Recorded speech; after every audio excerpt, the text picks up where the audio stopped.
hermanos, vamos a estudiar el primer tema de una serie de estudios sobre la doctrina del santuario. Esta es la doctrina más importante que tenemos los adventistas. La comprensión que tenemos de ella nos hace un pueblo único. Porque a pesar de tanta evidencia bíblica, hermanos, la mayoría de cristianos tristemente no comprende esta doctrina como debiera. ¿Y por qué nosotros debemos estudiar esta doctrina? Porque como dijo la mensajera del Señor, Elena White, el tema del santuario, dijo, debiera ser cuidadosamente examinado, puesto que en él descansa el fundamento de nuestra fe y esperanza. Y es más, dice que en el sistema que había en el santuario, allí dice había una profecía compacta del evangelio. El estudio de este tema, hermanos, del santuario, uno lo puede abordar de diferentes ángulos. Lo puede abordar a partir de la construcción del santuario terrenal y sus propósitos, como también lo puede abordar a partir de los servicios que se hacían en él, o a partir de sus símbolos, o a partir de su sacerdocio que se instituyó en él. De diferentes puntos uno puede estudiar este tema del santuario. Pero ¿qué les parece si para tener una comprensión completa nosotros comenzamos desde el santuario terrenal y sus propósitos? ¿Quién dio la orden de que se construyera un santuario aquí en la tierra y para qué? Vamos a la Biblia, a Éxodo capítulo 25, versículo número 8.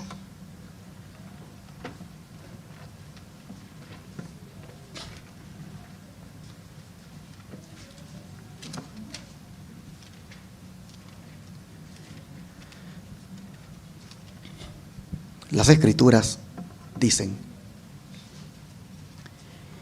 y harán un santuario para mí, y habitaré en medio de ellos. Hermanos y hermanas, ¿qué nos dice este versículo acerca de Dios? ¿Alguien me quiere dar su opinión? Eso lo dice él. Pero ¿qué nos dice este versículo acerca de él? Sí, hermano. Que él quiere habitar con nosotros. ¿Qué más ustedes ven que ese versículo nos dice acerca de Dios?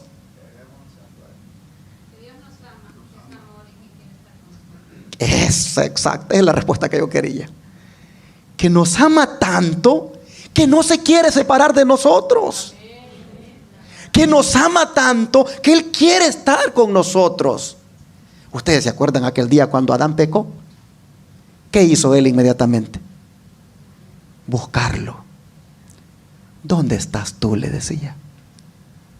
¿Y dónde estaba Adán? Escondido. Escondido. Y el Señor buscándolo. Ahora nosotros miramos aquí que Él dice: y me harán un santuario, y yo voy a habitar en medio de ustedes. Hermanos, el Señor no se quiere separar nunca de nosotros. ¿Se acuerdan ustedes cuando Cristo dijo: en la casa de mi Padre, dijo qué cosa? Muchas moradas hay. Voy pues, dijo, ¿a qué? A preparar un lugar para vosotros. Y si me fuere y os preparare el lugar, vendré otra vez y me lo voy a llevar, porque yo quiero que donde yo estoy, ustedes también estén. Hermanos, este ha sido siempre el propósito de Dios: estar con nosotros. Él no quiere estar sin nosotros. De manera, hermanos, que este fue el principal propósito al ordenar que le hicieran un santuario aquí en la tierra. Mostrarnos cuánto nos ama, que quiere estar con nosotros. Amén, hermanos. Miren, pero ese santuario tenía otro propósito, y era mostrarnos cómo es el templo que Él tiene en el cielo. Mostrarnos cómo es el templo donde Él nos quiere llevar para que allá lo adoremos. ¿Por qué lo digo? Por el verso 9. El verso 9 dice: conforme a todo lo que yo te muestre, el diseño del tabernáculo y el diseño de todos sus utensilios, así lo haréis. Así que el Señor le iba a mostrar una visión a Moisés. Una visión de cómo es su santuario en el cielo. Y le advierte, mira el versículo 40, ¿cómo le dice? Dice: mira, hazlos conforme al modelo que te ha sido mostrado en el monte. Yo me imagino a Dios diciéndole a Moisés: ten cuidado de hacerlo exactamente como te lo he mostrado. Hermanos y hermanas, ¿dónde está ese modelo? ¿Dónde está ese modelo que le da el Señor a Moisés? ¿Dónde está ese lugar para que Moisés lo haga como una copia de Él? Le dice: yo ya te lo he mostrado y asegúrate de hacerlo como te lo he mostrado. Si bien es cierto, en todo este capítulo 25 y 26 están los detalles de cómo haría Él aquel santuario, yo creo, hermanos, que Pablo resume todo y nos dice dónde está ese santuario. Vamos a leer, ¿qué les parece? Hebreos capítulo 8, versículos 1 al 5. Hebreos capítulo 8, versículos 1 al 5.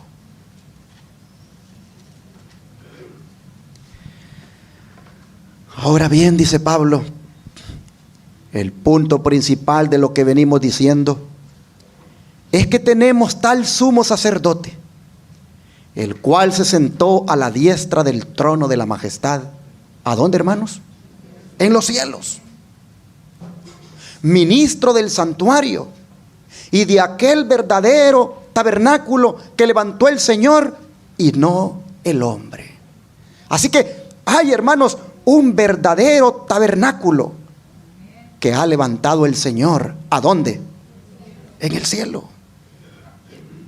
Lo que Moisés iba a hacer, iba nada más a hacer una copia del gran original que está en el cielo. El verdadero. Dice el versículo 3: porque todo sumo sacerdote está constituido para presentar ofrendas y sacrificios, por lo cual es necesario que también éste tenga algo que ofrecer. ¿De quién está hablando? De Jesús, que dice que ha ido al cielo y se ha sentado a la diestra y está de ministro en ese santuario que ha levantado el Señor y no el hombre. De Jesús está hablando. Y luego dice el verso 4: así que si estuviere, ¿quién? Jesús sobre la tierra, ni siquiera sería sacerdote, habiendo aún sacerdotes que presentan las ofrendas según la ley, los cuales sirven a lo que es figura y sombra de las cosas celestiales, como se le advirtió a Moisés cuando iba a erigir el tabernáculo, diciéndole: mira, haz todas las cosas conforme al modelo que se te ha mostrado en el monte. Así que, hermanos, nosotros vemos que la copia que Moisés hizo era la copia del santuario original que está ¿dónde? En el cielo. ¿Y cómo está estructurado ese santuario, hermanos? ¿Cómo está estructurado ese santuario en el cielo? Para eso, miremos cómo le dijo Dios a Moisés que lo estructurara. Vamos otra vez a Éxodo, capítulo 26, versículos 30 al 35.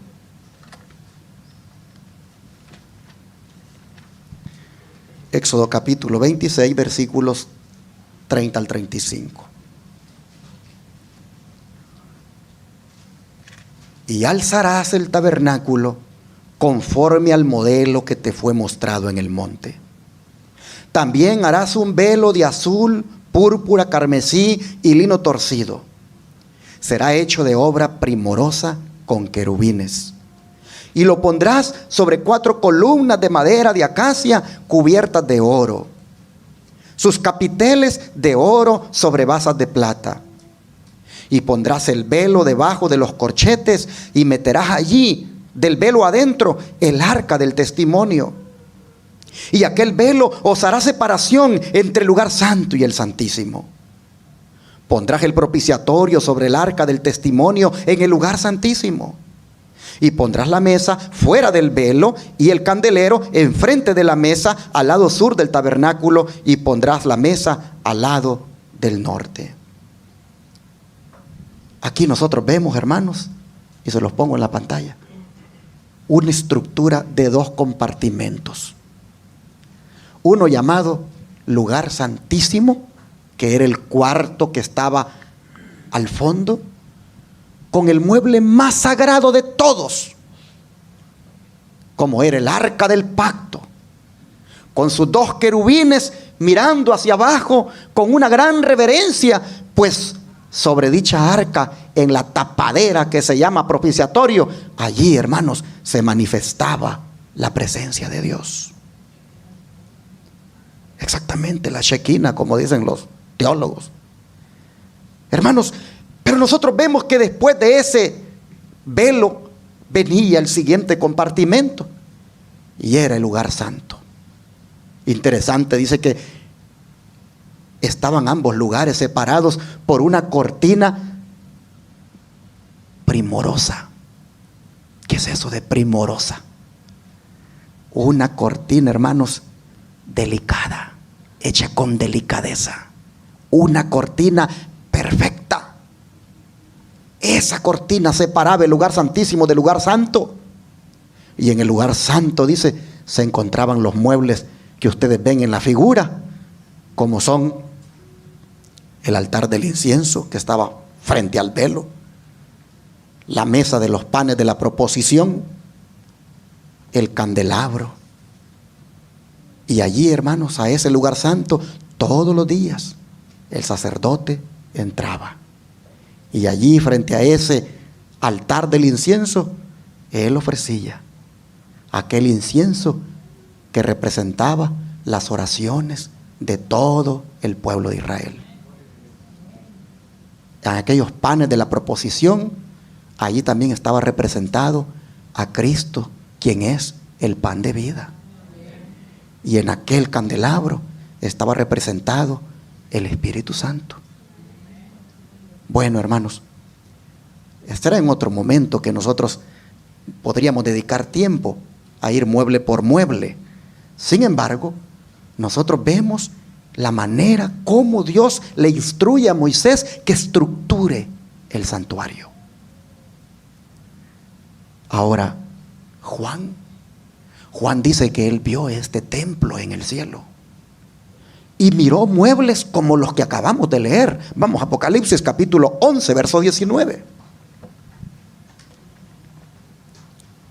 Y el templo de Dios fue abierto en el cielo, y el arca de su pacto se veía en el templo, y hubo relámpagos, voces, truenos, un terremoto y grande granizo. Ustedes pueden ver que Juan está mirando el templo. ¿Y qué lugar específicamente, qué lugar de los 2 compartimentos que acabamos de leer está mirando Juan? El lugar santísimo, porque dice que allí está, ¿qué cosa? El arca de su pacto. Hermanos, ¿qué había en esa arca? Bueno, para saber qué había en esa arca, vamos otra vez, ¿qué les parece? A Éxodo, para que miremos lo que Dios le dijo que pusiera adentro de esa arca. Vamos a Éxodo otra vez, capítulo 25, versículos 10 y 11.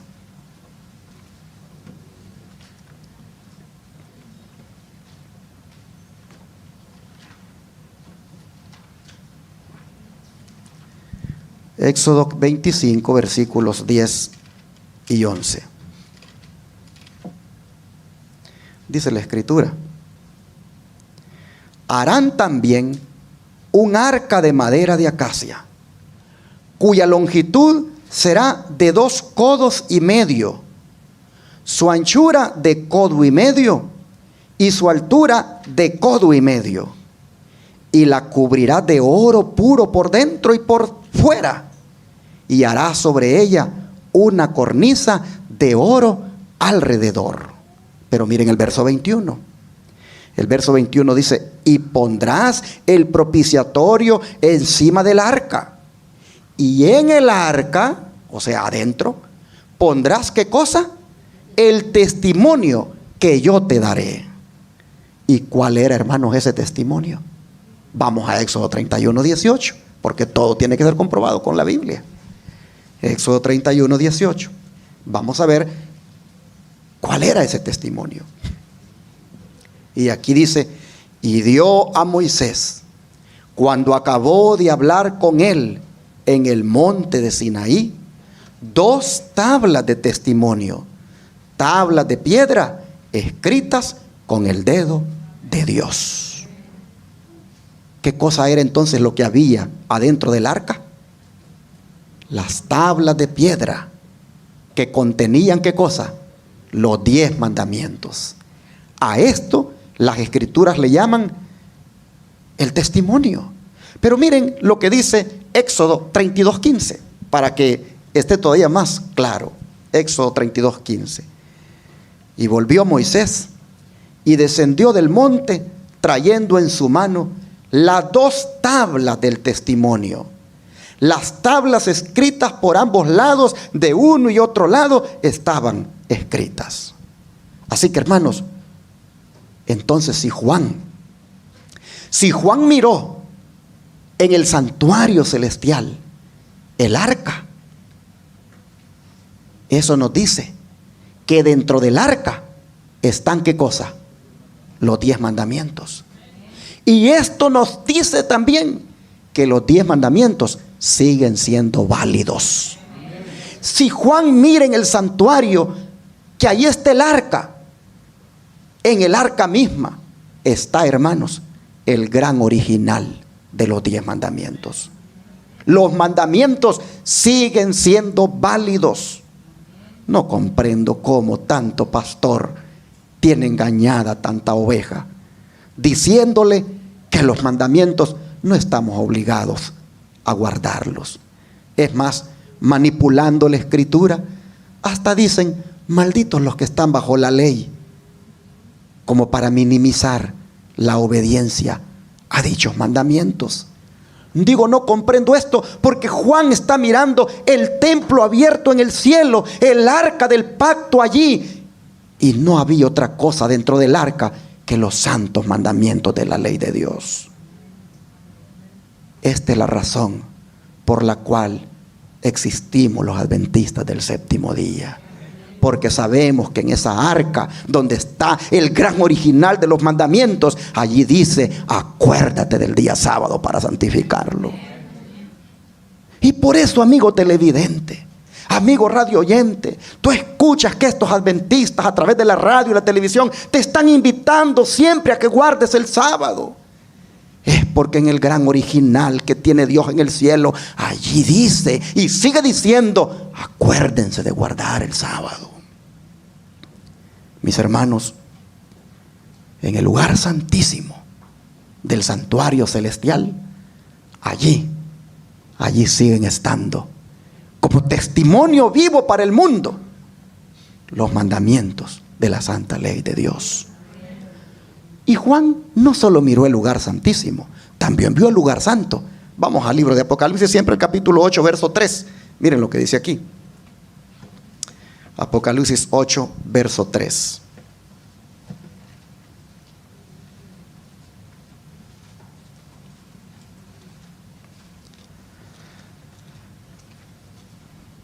Dice: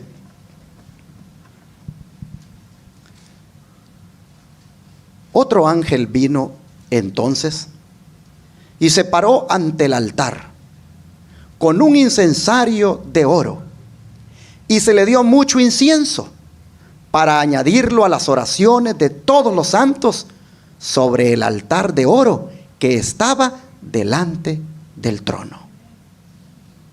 ¿Qué lugar de los dos compartimentos del santuario terrenal es este? El lugar santo.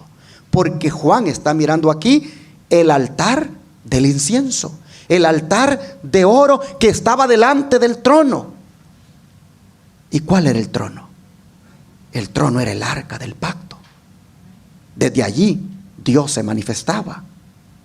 Delante del trono, es decir, separado por la cortina en el santuario terrenal, Dios le dijo a Moisés que colocara el altar del incienso delante del trono, separado por la cortina que dividía el lugar santo del lugar santísimo.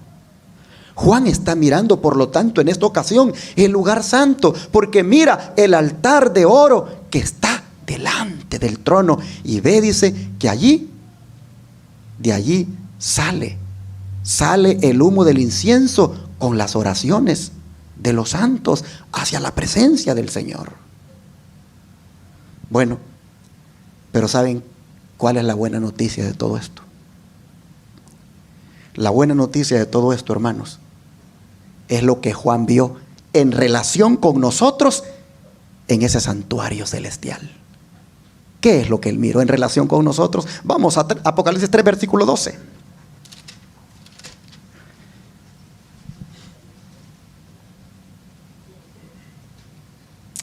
Al que venciere, yo lo haré columna en el templo de mi Dios, y nunca más saldrá de allí. Y escribiré sobre él el nombre de mi Dios y el nombre de la ciudad de mi Dios, la nueva Jerusalén, la cual desciende del cielo de mi Dios, y mi nombre nuevo. ¿Qué está diciendo Juan aquí? Hermanos, lo que él está diciendo es que los que seamos vencedores sobre el pecado, finalmente terminaremos en el templo de Dios. Y cuando dice que nunca más saldremos de allí, que nos constituirá como columnas, lo que está diciendo es que nunca, hermanos, nos volveremos a separar del Señor. Nunca nos separaremos de la presencia de Dios. Para siempre estaremos en la presencia de Dios. Pero mire lo que dice aquí mismo en Apocalipsis ahora, el capítulo 7, versos 13 al 15.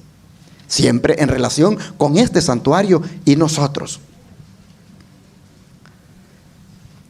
Entonces dice, uno de los ancianos habló diciéndome: estos que están vestidos de ropa blanca, ¿quiénes son y de dónde han venido?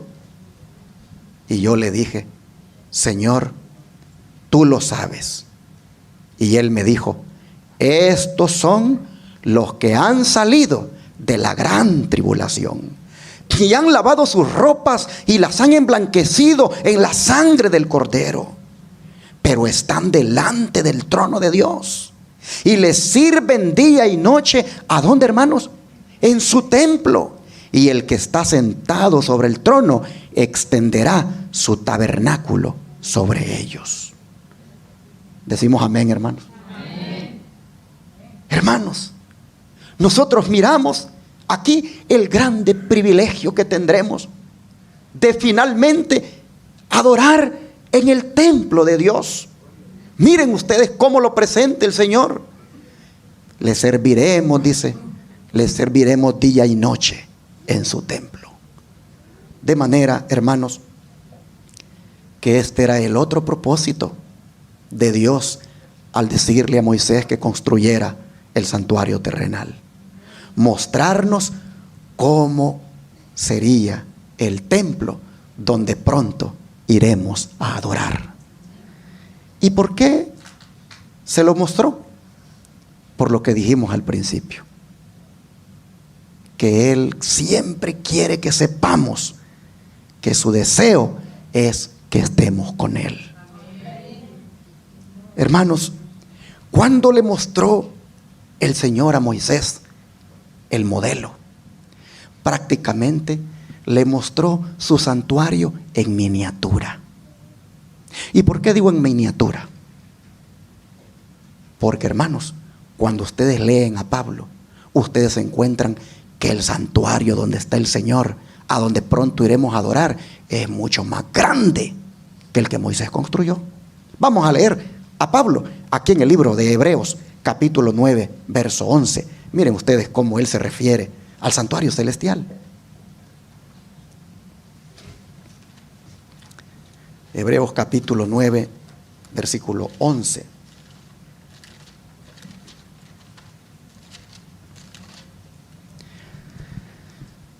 Dice el apóstol: pero estando ya presente Cristo, sumo sacerdote de los bienes venideros, por el más amplio y más perfecto tabernáculo, no hecho de manos, es decir, no de esta creación. ¿Cómo describe Pablo el tabernáculo que está en el cielo, hermanos? Como más amplio y más perfecto. ¿Qué significa esto? Que aunque haya similitudes en cuanto a la estructura del santuario terrenal, hay también contrastes, hay también diferencias, porque el santuario celestial es mucho más grande y mucho más perfecto. Como la sombra no es lo mismo que la realidad, de la misma manera, el santuario celestial, Pablo dice, es más amplio y más perfecto todavía. Y el don profético confirma esto. Miren ustedes, se los pongo acá. Dice: el esplendor incomparable del tabernáculo terrenal reflejaba a la vista humana la gloria de ese templo celestial, donde Cristo, nuestro precursor, ministra a favor de nosotros ante el trono de Dios. La morada del Rey de Reyes, donde miles y miles ministran delante de Él y millones de millones están en su presencia. Ese templo lleno con la gloria del trono eterno, donde los serafines, sus radiantes guardianes, cubren sus rostros en adoración. Solo podía encontrar, dice, ese templo, solo podía encontrar en la más grandiosa construcción que jamás edificaran manos humanas, se lo puse en amarillo, un pálido reflejo de su inmensidad y gloria. Por muy hermoso que quedó el santuario terrenal, pues dice que había oro por doquier, cortinas primorosas, delicadas. Por muy hermoso que quedó, dice, solo era un pálido reflejo de la inmensidad y gloria del santuario celestial. O sea, lo que está allá arriba, hermanos, es mucho más hermoso. Es algo precioso, y allí Dios quiere llevarnos a todos nosotros. Esto dice lo que Moisés hizo, era un pálido reflejo de su inmensidad y gloria. Pero con todo, dice, el santuario terrenal y sus servicios enseñaban importantes verdades relativas al santuario celestial y a la gran obra que allí se llevaba a cabo para la redención del hombre. Los lugares santos del santuario celestial están representados por los dos departamentos del santuario terrenal. Esto está en Cristo en su santuario, página 90. Pero ¿cuánto tiempo le llevó a Moisés a hacer aquella copia? Que cuando terminó, quedó hermosísima, brillando por todas partes. ¿Cuánto tiempo le llevó? Es más, cuando la gente miró aquella estructura tan bella, ¿cuál fue su reacción? Sobre todo cuando vieron la nube que se posaba allí sobre el lugar, indicando que ahí estaba la presencia del Señor. ¿Cuál fue la reacción de todos los que vieron eso? Miremos el don de profecía cómo lo describe. Se necesitó, dice, alrededor de ¿cuánto tiempo? De medio año para construir el tabernáculo.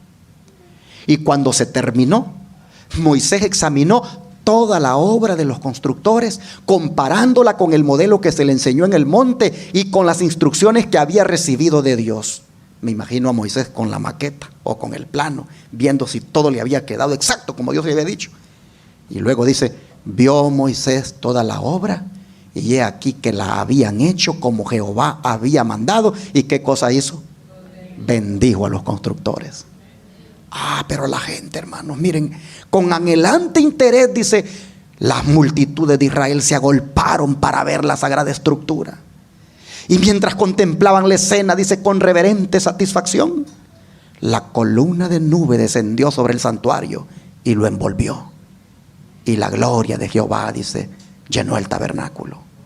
Hubo una revelación de la majestad divina y por un momento, dice, ni siquiera Moisés pudo entrar.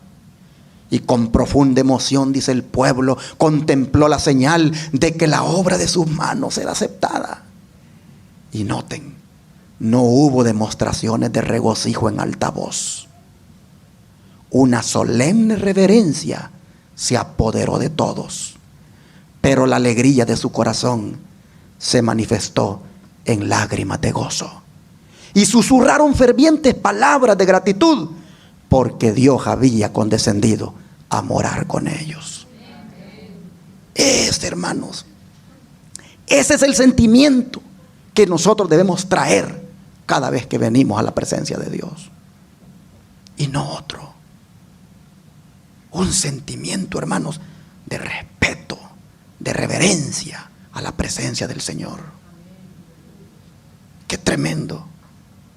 No hubo demostraciones de regocijo en alta voz, porque había una gran reverencia, pero estaban alegres y solo brotaban lágrimas de sus ojos, demostrando cuán alegres estaban de que la presencia del Señor había descendido. Si nosotros así viniéramos a la casa de Dios siempre, si nosotros así nos presentáramos cada vez que nos congregamos, con este concepto elevadísimo, hermanos, nos iríamos llenos de la presencia de Dios. ¿Qué implicación tenía para ellos, hermanos? Que Dios mismo descendiera para morar con ellos. ¿Será que Dios podría realmente morar con ellos sin manchar su reputación, cuando este pueblo es un pueblo pecador? Sí podía morar con ellos, pero, hermanos, estableció leyes Dios para proteger su nombre, para que la santidad de su templo se conservara. Dios estableció leyes. Es más, hasta estableció leyes también que regularan sus servicios que se hacían ahí en el santuario, tomando en cuenta la situación pecaminosa de su pueblo. Pero aún en aquellos servicios les ofreció, hermanos, que hicieran ciertas ceremonias para purificarse, para poder estar así en condiciones de vivir en su presencia. Imagínate tú el cuadro. Tú estás en tu casa y de repente están construyendo una casa a tu lado. Y tú estás intrigado por saber quiénes son los que se van a venir a vivir allí. Y de repente, cuando la casa está terminada, miras que brilla por todos lados. Y es Dios quien ha venido a vivir allí como tu vecino. ¿Te puedes imaginar lo que sintieron los israelitas cuando tenían sus carpas y miran allí que Dios ha descendido para ser su vecino? El Señor mostrándoles cuánto los amaba, pero al mismo tiempo diciéndoles cómo tenían que hacer para acercarse a Él, porque Él es santo. Santo, santo y santo, dice la Biblia. Y entonces le dio leyes que regularan los servicios del santuario, y allí prácticamente le dio otro propósito por el cual había hecho el santuario, y era para enseñarles cómo Él resolvería el problema del pecado de ellos. El otro propósito que tenía el santuario, hermanos, era mostrarles cómo finalmente Dios se encargaría de ese pecado que los tenía a ellos, pues prácticamente separados de Dios. Les mostró a través de lo que se iba a hacer en ese santuario, la obra de Cristo que vendría a hacer por la raza humana y la que está haciendo en este momento allá en el cielo por cada uno de nosotros. Hermanos, ¿cómo les mostró la obra que Jesús vendría a hacer aquí en la tierra y la que está haciendo en el cielo? se los mostró, hermanos, vez tras vez, a través de un sacrificio que debían ofrecer allí en el atrio, porque ellos solo podían llegar hasta el atrio físicamente. Allá adentro, al lugar santo y al Santísimo, no podían. Pero allí en el atrio, ellos se hicieron presentes, y allí Dios le dijo a Moisés: hazte un altar allí, el altar del sacrificio, el altar del holocausto, y allí ofrezcan un cordero sin defecto, sin mancha, porque ese es símbolo del Cordero de Dios que quita el pecado del mundo. Y nosotros entonces vemos que cuando se acercaba el israelita allí, tenía que ejercer fe, hermanos, en el gran sustituto que vendría a morir por ellos, es decir, Jesucristo. Pues ese cordero no simbolizaba a otro más que a Cristo. Por eso cuando se presentó allá y Juan lo vio venir, ¿qué dijo Juan? He aquí, dijo, el Cordero de Dios, dijo, que quita el pecado del mundo. Mis hermanos, el pueblo debía ejercer fe cada vez que se ofreciera aquel cordero en ese altar del holocausto. Y allí tenía Dios el propósito, como dije ya, de mostrar cómo Él se encargaría de resolver el problema del pecado del hombre. Miremos cómo era ese altar. Vamos a Éxodo otra vez, capítulo 29, versículo 38 al 42.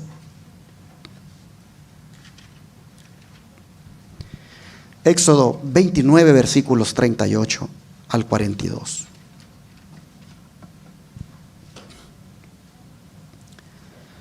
Dice: esto es lo que ofrecerás sobre el altar: 2 corderos de 1 año cada día continuamente.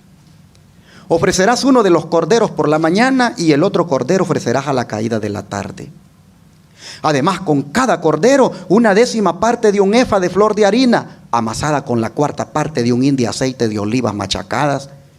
Y para la libación, la 1/4 parte de un hin de vino. Y ofrecerás el otro cordero a la caída de la tarde, haciendo conforme a la ofrenda de la mañana y conforme a su libación en olor grato, ofrenda encendida a Jehová.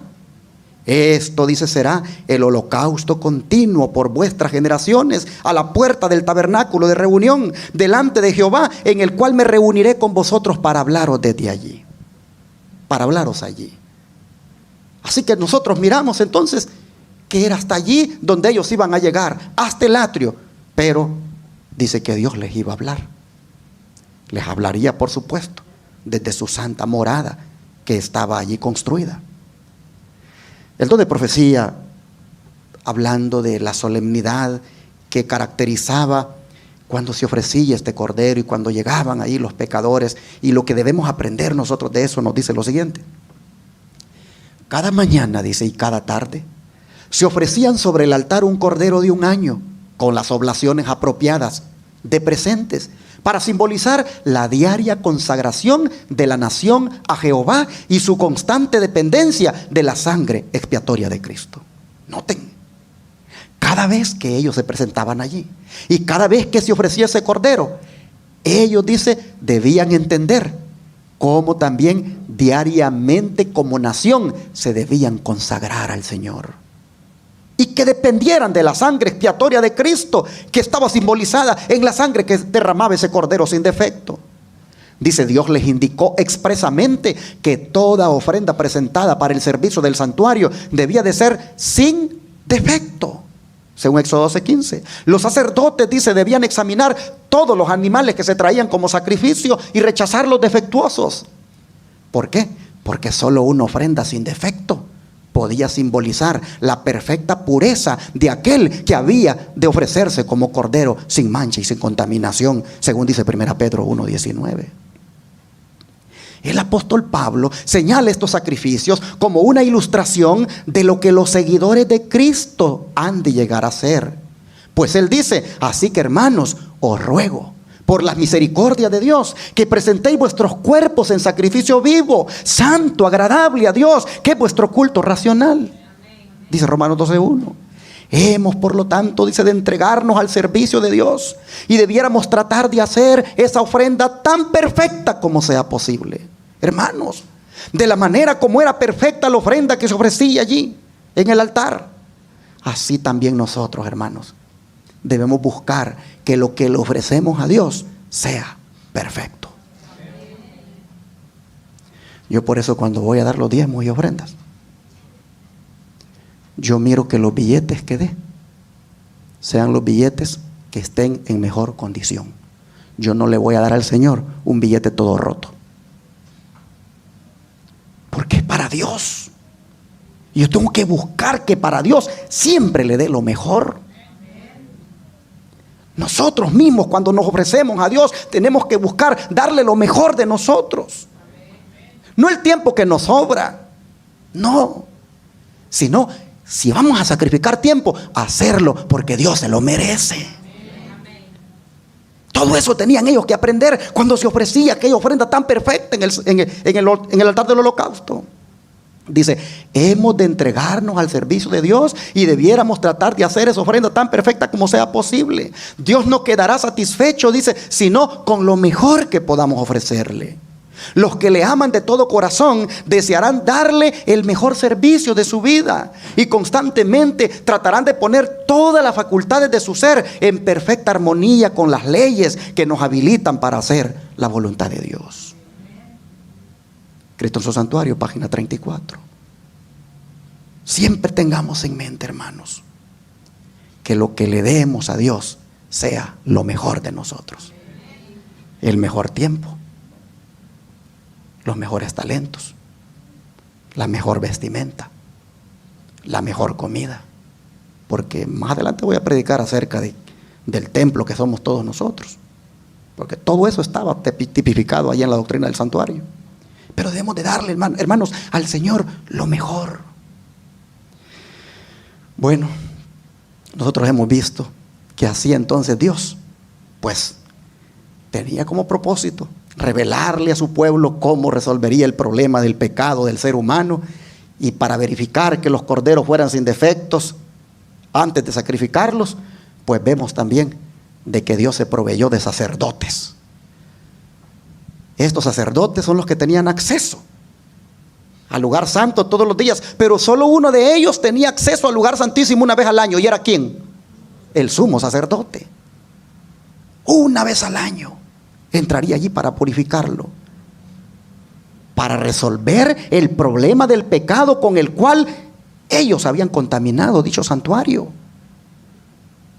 Pero allí Dios les quería enseñar cómo al final Él también va a resolver el problema del pecado que también llega hasta el santuario. El pecado que nosotros cometemos. Por eso Cristo ha entrado al lugar santísimo. Dice, ¿para qué? Para borrar, ¿qué cosa? Para borrar los pecados confesados de aquellos hijos que en su momento el Señor tome su registro. Si no hubieran pecados allá, no hablara de que se borran los pecados. En alguna manera hemos transferido nuestras iniquidades hasta allá. Pero Cristo ha entrado desde 1844 para borrar los pecados de cada hijo suyo que los haya confesado y que también se haya apartado. Porque no se trata solamente de confesar el pecado, se trata también de apartarnos. ¿Acaso no dice la Escritura? El que encubre sus pecados, ¿qué cosa? No prosperará. Pero el que los confiesa, ¿y qué? Y se aparta, ¿qué va a alcanzar? Alcanzará misericordia.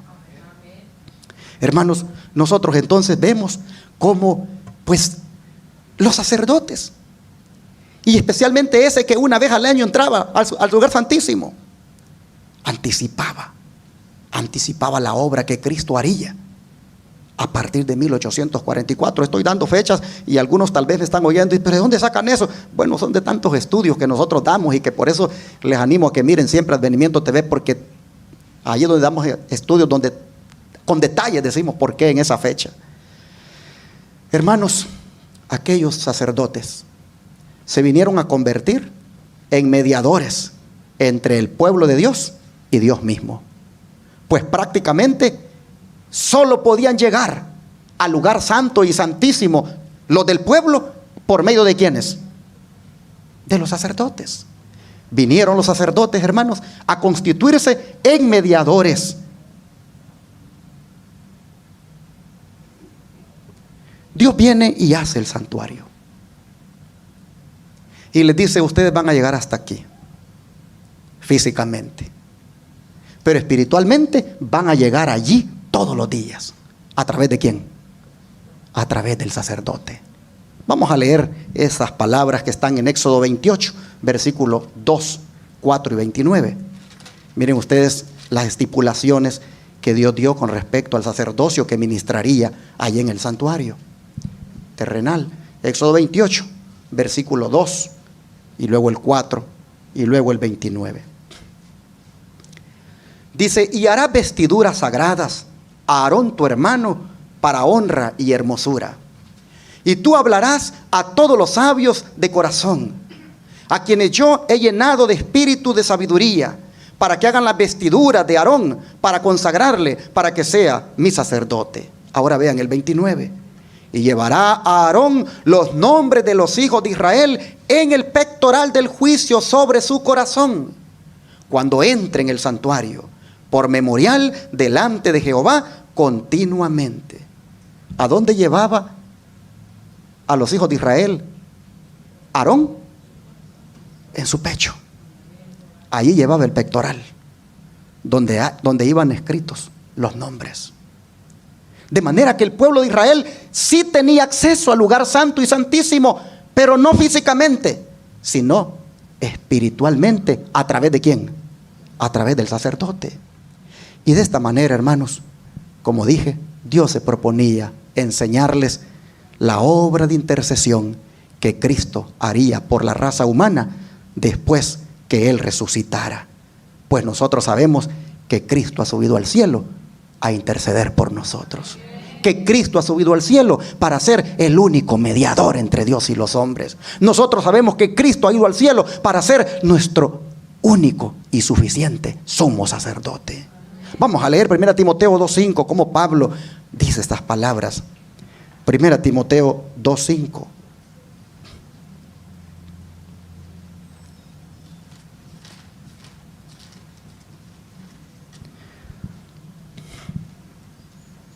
Porque hay, dice Pablo, un solo Dios y un solo mediador entre Dios y los hombres. ¿Y cómo se llama? Jesucristo hombre. Él es ahora el sumo sacerdote. De manera que yo te pregunto entonces, como los israelitas entraban al lugar santo y lugar santísimo a través del sacerdote que llevaba su nombre en el pecho, ¿podemos nosotros en este mismo instante también entrar al lugar santísimo, el santuario celestial? Claro que sí. ¿A través de quién? De nuestro sumo sacerdote que está allí ministrando por nosotros. Mire lo que dice ahora Hebreos 5, versículos 4 al 6. Hebreos 5, versículos 4 al 6.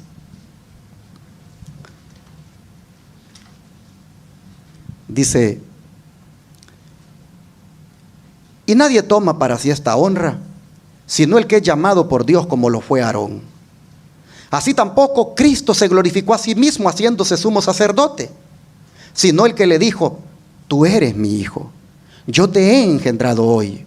Como también dice en otro lugar: tú eres sacerdote para siempre, según el orden de ¿quién? De Melquisedec. Jesús es, dice, nuestro sumo sacerdote para siempre. Es el sacerdote según el orden de Melquisedec. Hermanos y hermanas,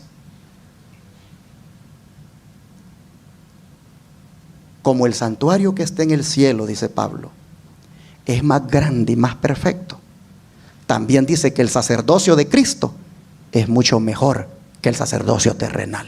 Vamos a leerlo aquí en Hebreos 7, versículos 24 al 27. Dice: mas este, hablando de Cristo nuestro sacerdote, mas este, dice, por cuanto permanece para siempre, tiene un sacerdocio inmutable, por lo cual puede también salvar perpetuamente a los que por él se acercan a Dios, viviendo siempre para interceder por ellos. porque tal sumo sacerdote nos convenía, santo, inocente, sin mancha, apartado de los pecadores y hecho más sublime que los cielos, que no tiene necesidad cada día, como aquellos sumos sacerdotes, de ofrecer primero sacrificios por sus propios pecados y luego por los del pueblo, porque esto lo hizo una vez para siempre, ofreciéndose a sí mismo.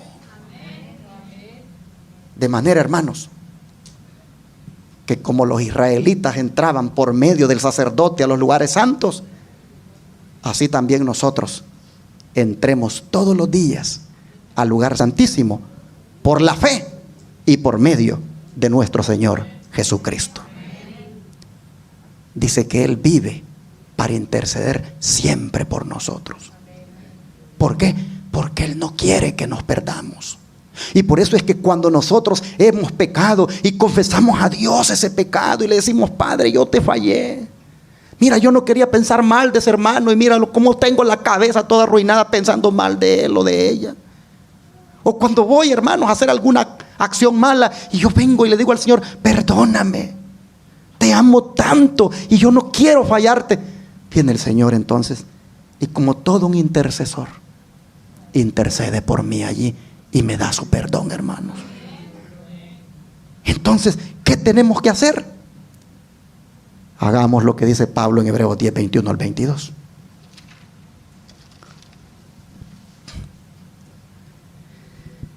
Y teniendo, dice, un gran sacerdote sobre la casa de Dios, acerquémonos con corazón sincero, en plena certidumbre de fe, purificados los corazones de mala conciencia y lavados los cuerpos con agua pura. Hermanos, aquí está diciendo que nos acerquemos entonces al lugar santísimo, que es donde está finalmente Él, borrando los pecados de aquellos hijos suyos que los confiesan y se apartan. Acerquémonos, dice, con corazón sincero, lleno de fe, purificados los corazones de mala conciencia y lavados los cuerpos con agua pura. ¿Cuál es el agua pura? La sangre de Cristo. Lavados en esa sangre. Acerquémonos. Ya para ir terminando, dice el don de profecía, en a fin de conocerle, página 64. Jesús es nuestro abogado, nuestro sumo sacerdote, nuestro intercesor. Por lo tanto, nuestra posición actual es como la de los israelitas que estaban en el atrio externo esperando esa bendita esperanza, el glorioso aparecimiento de nuestro Señor y Salvador Jesucristo. Cuando el sumo sacerdote entraba al lugar santísimo una vez al año, estaba todo el pueblo de Israel a la expectativa, esperando que saliera y que saliera vivo, que no hubiera pecado en él, porque si salía vivo, entonces habría completado la limpieza en el lugar santísimo y por lo tanto todos ellos también quedaban limpios de su pecado. Y entonces estaban afuera en el atrio a la expectativa, esperando esa bendita esperanza. Así también nosotros, dice hoy, estamos como en el atrio exterior, esperando que Cristo salga del lugar santísimo. Y ya nos dice Él que Él allí está vivo y va a salir de allí vivo y va a decir: consumado es. Y entonces va a venir a buscarnos para llevarnos con Él. Hermanos, entonces acerquémonos con corazón sincero todos los días al santuario. Recuerden que Él está allí para ministrar por nosotros. Se los voy a mostrar. Vamos a Hebreos capítulo 4, versículo 16. Hebreos 4, versículo 16. Acerquémonos pues confiadamente al trono de la gracia para alcanzar misericordia y hallar gracia para el oportuno socorro. ¿Qué es lo que hay ahí en el lugar santísimo para nosotros? Gracia y oportuno socorro. ¿Y qué nos toca entonces a nosotros hacer? Acercarnos con miedo, con confianza, porque el que está allí, Él va a venir pronto a buscarnos para llevarnos allí. Porque el que está allí es nuestro Señor, es nuestro Salvador. El que dijo: cuando haya preparado lugar, voy a venir y me los voy a llevar, porque quiero que donde yo estoy ustedes también estén. Entonces, acerquémonos confiadamente al trono de la gracia, y así, hermanos, hallemos allí oportuno socorro. Jesús está ministrando por nosotros, no contra nosotros, sino por nosotros, es decir, a nuestro favor. Pregunto, habiendo visto los propósitos del santuario, y el más hermoso de todos, que es que finalmente vayamos al santuario celestial para morar con nuestro Señor allá, pregunto, ¿cuántos de ustedes les gustaría prepararse para ir a morar con Cristo al santuario celestial? Oh, hermanos, aquel día cuando con vestiduras blancas la multitud aparezca y día y noche le alaben en su templo. Oh, hermanos, ese día que allí estés tú, no te vayas a perder esa cita. Imagínate ya la vestidura blanca sobre ti. Imagínate ya en ese momento, día y noche en su templo, alabando a tu Padre Celestial. Dios te bendiga y te prepares de corazón cada día y te acerques al santuario celestial, al lugar santísimo donde Cristo ministra por ti. Dios te bendiga. Amado Padre, te damos gracias por mostrarnos los propósitos del santuario, el terrenal que tú ordenaste que se hiciera. Al mirar los propósitos, realmente son nobles, son preciosos. Nosotros podemos ver cuánto nos amas y que siempre quieres lo mejor para nosotros. De manera que en esta mañana o tarde ya, te damos gracias por habernos mostrado parte de la belleza que tú tienes allá en el cielo. Te damos gracias por habernos mostrado el lugar a donde con vestiduras blancas hemos de comparecer y alabarte día y noche. Oh Señor, mientras tanto queremos ya estar allí por medio de Jesús. Queremos ya estar ahí por medio de nuestro sumo sacerdote. Pedimos en esta hora perdón por nuestros pecados. Pedimos en esta hora limpieza de toda inmundicia. Pedimos en esta hora que la sangre de Jesucristo, tu Hijo, nos limpie de todo pecado. Y pedimos que Jesús allí, que ministra por nosotros, ofrezca por nosotros esta oración y nos concedas tu perdón. Señor, ayúdanos a vivir de una manera santa, piadosa, diariamente, y que todos los días accedamos a tu presencia por medio de Jesús. Te lo agradecemos y lo pedimos en el nombre de Jesús. Amén.